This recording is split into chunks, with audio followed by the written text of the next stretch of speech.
السلام علیکم ورحمۃ اللہ وبرکاتہ۔ امید ہے کہ آپ خیریت سے ہوں گے۔ آج ہم ایک اہم اعتراض کا جواب دیں گے۔ کچھ جاہل قسم کے لوگ اور کچھ ایسے بھی ہیں جن کے دل میں شیطان نے وسوسہ ڈالا ہے کہ امام احمد رضا خان فاضل بریلوی علیہ الرحمۃ والرضوان کو اعلیٰ حضرت کہتے ہو اور نبی پاک صلی اللہ تعالی علیہ وسلم کو صرف حضرت کہتے ہو، تو یہ گویا ایسا ہوا کہ تم نے نبی پر اعلیٰ حضرت کو بڑھا دیا۔ تو آئیے اس کا جواب دیکھتے ہیں۔ امام احمد رضا خان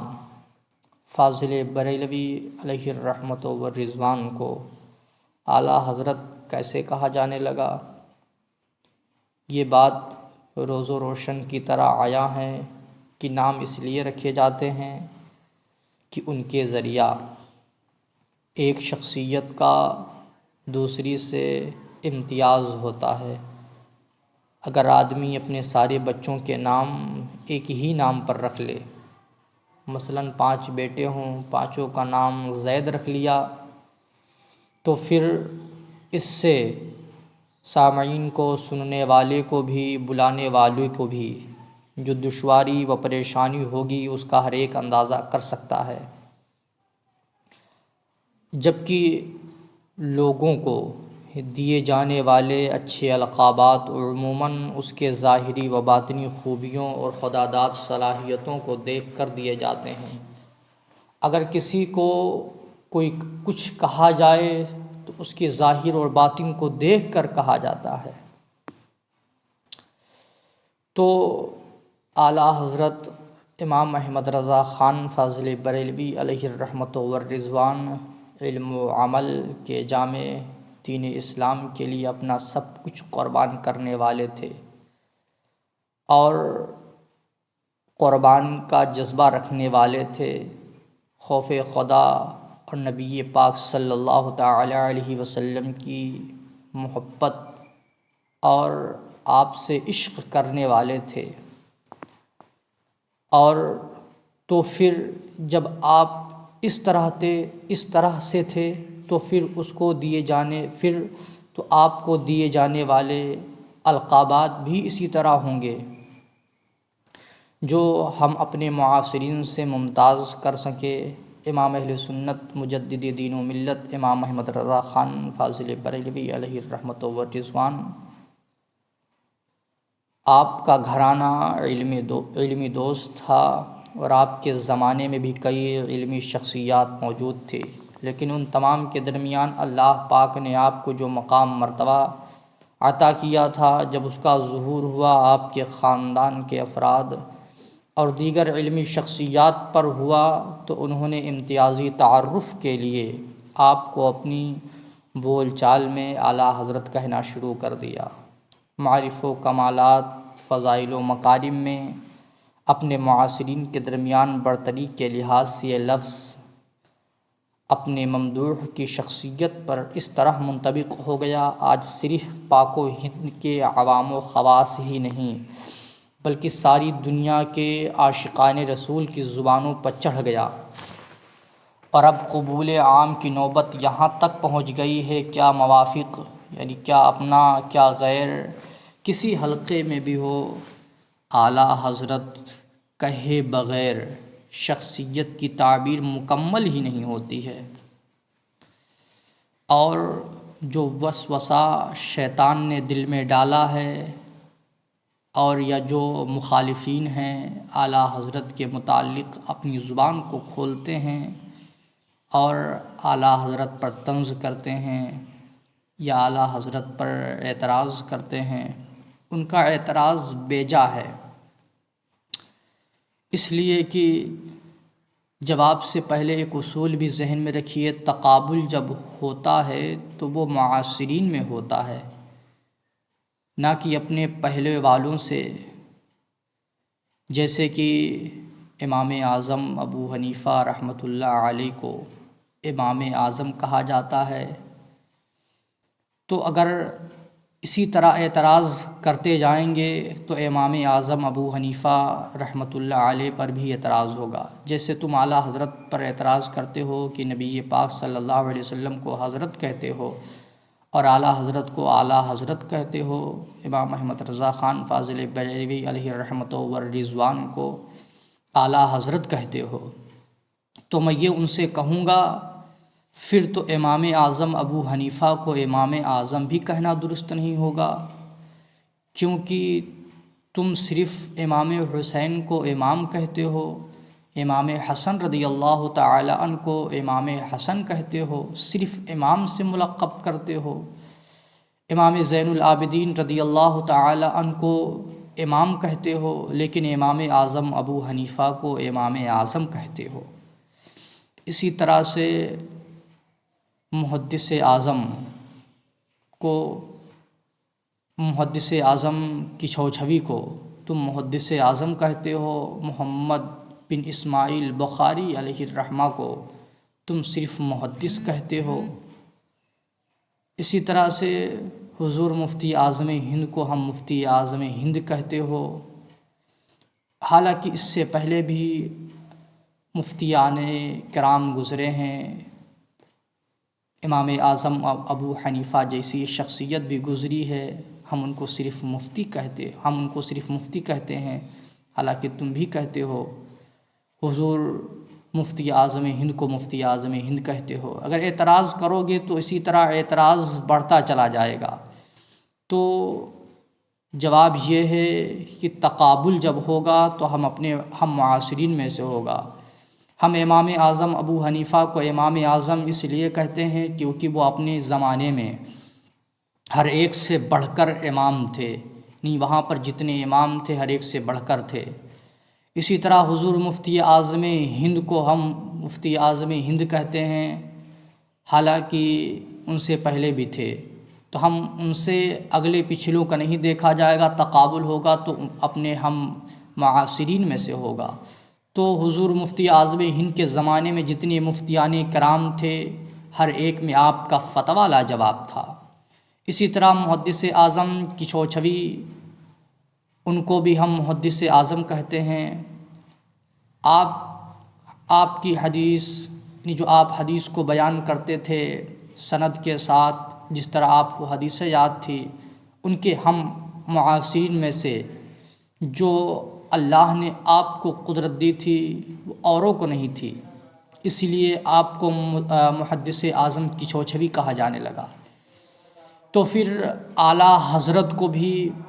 اعلیٰ حضرت اس لیے کہتے ہیں کیونکہ اعلیٰ حضرت کے زمانے میں بہت سے حضرت موجود تھے، اگر اعلیٰ حضرت کو بھی اعلیٰ حضرت ہی کہا جاتا تو پھر امتیاز کرنا مشکل ہو جاتا، تو اسی لیے اعلیٰ حضرت کو اعلیٰ حضرت کہا جانے لگا۔ اور حضور کو لے جا کر کے اس سے تعبیر دینا، کھینچ تان کر کے یہ کہنا کہ حضور نبی پاک صلی اللہ تعالی علیہ وسلم کو حضرت کہتے ہو، اور امام احمد رضا خان فاضل بریلوی علیہ الرحمۃ والرضوان کو حضرت کہتے ہو، یہ تو کہنا غلط ہو جائے گا، کیونکہ تقابل معاصرین میں سے ہوتا ہے، اور نبی پاک صلی اللہ علیہ وسلم کا زمانہ اعلیٰ حضرت کے زمانے سے تقریباً 1300 یا 1350 سال کا فاصلہ ہے۔ تو تقابل کیا، کہیں دور دور تک اس کی صورت بھی نظر نہیں آتی ہے کہ وہ ہم اپنے حضور پر اعلیٰ حضرت کو بڑھاوا دے رہے ہیں۔ یہ اعلیٰ حضرت کے مقابل میں نہیں بولا گیا ہے، بلکہ یہ تو بولا گیا ہے ہم اپنے معاصرین میں سے بولا گیا ہے، یعنی جو آپ کے ہم عصر میں سے تھے۔ اس کا ہرگز یہ غلط مقصد نہیں ہے کہ اعلیٰ حضرت کہہ دیا تو نبی پاک صلی اللہ علیہ وسلم پر بڑھاوا دے دیا، ایسا بالکل ہرگز نہیں ہے۔ نبی پاک صلی اللہ تعالی علیہ وسلم تمام انبیاء سے افضل ہیں، تمام انبیاء میں آپ افضل ہیں، آپ اول بھی ہیں آخر بھی ہیں۔ اللہ رب العزت نے جو آپ کو کمال اور آپ کو فضائل عطا کیے ہیں وہ کسی اور کو عطا نہیں کیے ہیں۔ ہمارے نبی تو سب سے معظم ہیں۔ ہم یہ اعلیٰ حضرت کو نبی پاک صلی اللہ علیہ وسلم کے مقابل میں نہیں کہتے ہیں، یا تو ہم اور حضرات کے مقابل میں ہم ان کو اعلیٰ حضرت کہتے ہیں، اپنے ان کو غیر بھی اعلیٰ حضرت کہتا ہے۔ تو اس پر جو تم اعتراض کر رہے ہو یا اسے کھینچ تان کر زمانے نبوی تک پہنچا دیا اور پھر لوگوں کو وسوسے ڈال دیا، اپنے اندر پائی جانے والی گندگیوں میں سے اپنی ایک گندگی کو ظاہر کیا، علاوہ اور کچھ بھی نہیں، تو اعلیٰ حضرت پر یہ اعتراض کرنا غلط ہے۔ امام احمد رضا خان فاضل بریلوی علیہ الرحمۃ والرضوان اپنے معاصرین اور بعد والوں کے لیے اعلیٰ حضرت ہی ہیں۔ اہل سنت کے امام اور فتنوں کے روک تھام اعلیٰ حضرت مولانا شاہ احمد رضا خان رحمۃ اللہ علیہ مسلمانان بر اعظم کے دور ابتلا کے اہم ترین شخصیت اور صاحب بصیرت راہنما تھے۔ انہوں نے جس وقت آنکھ کھولی اس وقت سارا ہند تاج برطانیہ کے زیر نگی تھا۔ اس وقت مقامی سطح پر مسلمانوں کو اور بھی کئی طرح کے مشکلات کا سامنا ہوا۔ ہم اس چیز کا جواب دے رہے ہیں کہ اعلیٰ حضرت کہنا ہی ان کے لیے کیوں بہتر ہوا، ان کو اس القاب سے کیوں ملقب کیا گیا؟ تو اس وقت مقامی سطح پر مسلمانوں کو اور بھی بہت کئی طرح کی مشکلات کا سامنا تھا۔ ان مشکلات میں سب سے زیادہ تکلیف دہ امر یہ تھا کہ مسلمانوں کی ضب و حالی کو دیکھ کر کفار و مشرکین کی کئی گروہ مسلمانوں کے بنیادی عقائد و نظریات سے لے کر فروعیات و معاملات تک میں کئی طرح کے شکوک و شبہات پیدا کر رہے تھے۔ قرآن و سنت کے مخالف عقائد و نظریات کو فروغ دینے کی کوشش کر رہے تھے۔ قرن اول سے لے کر اس دور تک جو نظریات اور معمولات بزرگان دین نے قرآن و سنت کی روشنی میں درست پا کر اپنائے اور ان کے محبین متوسلین ان پر ہر دور میں عمل پیرا ہوئے، یعنی جو آپ نے قرآن و سنت کی روشنی میں آپ نے عمل کیا، اس پر آپ کے محبین متوسلین نے بھی اس پر عمل پیرا ہوئے۔ ان کو نہ صرف خلاف شرع کفار نے ان کو نہ صرف خلاف شرع بلکہ کفر و شرک قرار دے کر اجتماعی طور پر پورے امت پر کفر و شرک کے فتوے لگانے کی کوشش کی جا رہی تھی۔ اسی طرح ملحدین و مرتدین کا فتنہ بھی زوروں پر تھا، وہ بھی مسلمانوں کے دین و ایمان پر طرح طرح سے حملے کر رہے تھے۔ ایسے میں اعلیٰ حضرت تنہا ان فتنوں کا مقابلہ کرنے کے لیے میدان عمل میں اترے اور قرآن و سنت کا جھنڈا اٹھا کر ہر فتنے کا مردانہ وار مقابلہ کرتے ہوئے حق کو واضح کیا، باطل کو باطل ثابت کر کے مسلمانوں کے دین و ایمان کی حفاظت کے بارے میں حتی المقدور اور کامیاب کوشش کر کے نہ صرف بر اعظم بلکہ دنیا بھر کے مسلمانوں کے دلوں میں گھر کر لیا۔ آپ رہتی دنیا تک جب لوگ ان فتنوں کی کسی بھی نئی یا پرانی شکل کو دیکھیں گے اور اس کے مقابل اعلیٰ حضرت کی قلمی جہاد کو دیکھیں گے اور اس کی برکت سے اپنے ذہن و ایمان کو محفوظ رکھنے میں کامیاب رہیں گے تو اعلیٰ حضرت کا ضرور شکریہ ادا کریں گے۔ بر اعظم کی علمی روایت کے ایک نہایت درخشندہ ستارے اور عظیم محدث و حافظ بخاری مولانا وسیع احمد سورتی رحمۃ اللہ علیہ کے چند جملے مسلمانان بر اعظم کی اعلیٰ حضرت سے نیاز مندی و احسان مندی کے جذبات کی نمائندگی کرتے ہیں۔ شاگرد و خلیفہ اعلیٰ حضرت بیان فرماتے ہیں کہ ایک بار محدث اعظم ہند سید محمد محدث کچھوچھوی نے حضرت محدث سورتی رحمۃ اللہ علیہ سے دریافت کیا کہ آپ کو شرف بیعت مولانا شاہ فضل الرحمن گنج مراد آبادی سے حاصل ہے،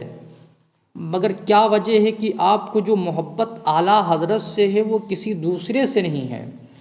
اس پر مولانا وسیع احمد محدث سورتی رحمۃ اللہ علیہ نے ارشاد فرمایا،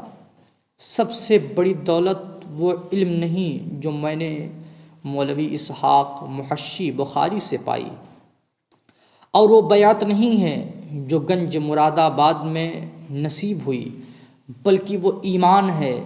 جو مدار نجات ہے، جس میں نے صرف اعلیٰ حضرت امام احمد رضا خان فاضل بریلوی علیہ الرحمۃ والرضوان کو پایا ہے۔ دیکھا جائے تو اعلیٰ حضرت کو اعلیٰ حضرت قرار دیے جانے کے لیے یہی ایک بات کافی ہے، کیونکہ اعلیٰ حضرت کا معنی ہے اپنے وقت کے سب سے بڑی شخصیت، اور ہم دیکھتے ہیں کہ جن فتنوں کا ابھی میں نے ذکر کیا ہے ان کی بیخ کنی اور عوام و خواص مسلمان کے سامنے احقاق حق اور ابطال باطل کے فرض کو اعلیٰ حضرت سے بڑھ کر کسی نے ادا ہی نہیں کیا۔ اعلیٰ حضرت نے صرف خود اس کار خیر میں پوری تندہی سے مصروف تھے، بلکہ اپنے خلفاء تلامذہ کو بھی اس طرف متوجہ کر رکھا تھا، اور باطل قوتوں کے مقابل حق پرستوں کی ایک فوج تھی جو اعلیٰ حضرت کی علمی راہ نمائی میں حق کی خاطر اپنی زبان اور قلم کی صلاحیت بروئے کار لا رہی تھی۔ علوم و فنون کے جامع اور یادگار سلف، اس کے ساتھ ساتھ ہم دیکھتے ہیں کہ اعلیٰ حضرت کی ذات مبارکہ اور بھی اوصاف و کمالات کی جامع تھی، جن کی بنیاد پر اعلیٰ حضرت کو اعلیٰ حضرت یعنی اپنے زمانے کی سب سے بڑی شخصیت کہا گیا، بجا طور پر کہا گیا۔ مثلاً اگر یہ دیکھیں کہ اعلیٰ حضرت جن علوم و فنون پر دسترس رکھتے تھے، ان کے زمانے میں کوئی دوسرا آدمی ایسا نظر ہی نہیں آتا جو انفرادی طور پر اتنے زیادہ علوم و فنون پر دسترس رکھتا ہو۔ سو علوم سے زیادہ آپ مہارت تامہ رکھتے تھے۔ علم جدید کے مطابق 250 علوم سے زیادہ آپ کو مہارت تامہ حاصل ہے۔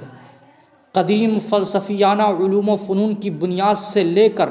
ان علوم کی جدید صورتوں کی شاخوں تک اعلیٰ حضرت اس طرح کی واقفیت اور تبحر کے حامل تھے کہ انہیں دیکھ کر ان علوم و فنون کی بانیوں اور اکابرین کی یاد تازہ ہو جاتی ہے۔ منقولات یعنی قرآن و سنت اور ان سے اخذ کردہ علوم کے بارے میں بھی اعلیٰ حضرت کی وسعت مطالعہ، مجتہدانہ بصیرت، احاطہ معلومات کی صلاحیت دیکھنے والوں کو انگشت بدنداں کر دیتی تھی، اور آج بھی ان کی کتب و فتاویٰ کا پڑھنے والا ان اوصاف پر حیرت زدہ ہو کر یہ کہنے پر مجبور ہو جاتا ہے کہ اگر ان کو اعلیٰ حضرت نہ کہا جاتا تو ان کی عظمت و شان کی اعتراف میں بڑی کمی رہ جاتی۔ امام احمد رضا خان فاضل بریلوی علیہ الرحمۃ والرضوان بطور اعلیٰ حضرت اہل علم کی نظر میں امام اہل سنت کی جن چند ایک خصوصیات کا ذکر کیا گیا ہے، ان کا اور ان کے علاوہ دیگر خصوصیات کا اعتراف ہر دور کے اہل علم نے کیا ہے۔ سیدی سرکار اعلیٰ حضرت کی خدمت میں خراج تحسین پیش کیا ہے۔ یاد رہے کہ یہ سلسلہ فقط بر اعظم کے علماء تک محدود نہیں تھا، بلکہ عرب و عجم میں جہاں جہاں اس گل سرسبز کی خوشبو پہنچی، وہاں سے تعریف و توصیف کے نذرانے آپ کی بارگاہ میں پیش کیے گئے۔ عرب اور پھر بر اعظم کے اور چند اہل علم کی تعریفی کلمات ملاحظہ فرمائیں، جو اس بات کا بین ثبوت ہے کہ اعلیٰ حضرت صرف ایک آدھ فرد کی نظر میں، چند لوگوں کی نظر میں اعلیٰ حضرت نہیں تھے، بلکہ عرب و عجم کے اہل علم ان کی تعریف کرتے تھے، ان کے علم و فضل کے اسیر تھے۔ وہ عرب جو وہ کہتے تھے کہ جتنے عجمی ہیں وہ سب، ان کو ہم لوگوں کو عجمی کہا جاتا تھا، عربی لوگ ہم کو عجمی کہتے ہیں، لیکن عرب کے لوگ بھی اعلیٰ حضرت کو اعلیٰ حضرت کہتے ہیں۔ شیخ عبداللہ نابلوسی مدنی فرماتے ہیں وہ نادر روزگار، اس وقت اور اس زمانے کا نور، معزز و مشائخ اور فضلاء کا سردار اور باتأمل زمانے کا گوہر یکتا، دمشق کے شیخ محمد القاسمی تحریر فرماتے ہیں، آپ فضائل و کمال یعنی اعلیٰ حضرت فضائل و کمال کے ایسے جامع ہیں جن کے سامنے بڑے سے بڑا ہیچ ہے۔ وہ فضل کے باپ اور بیٹے ہیں،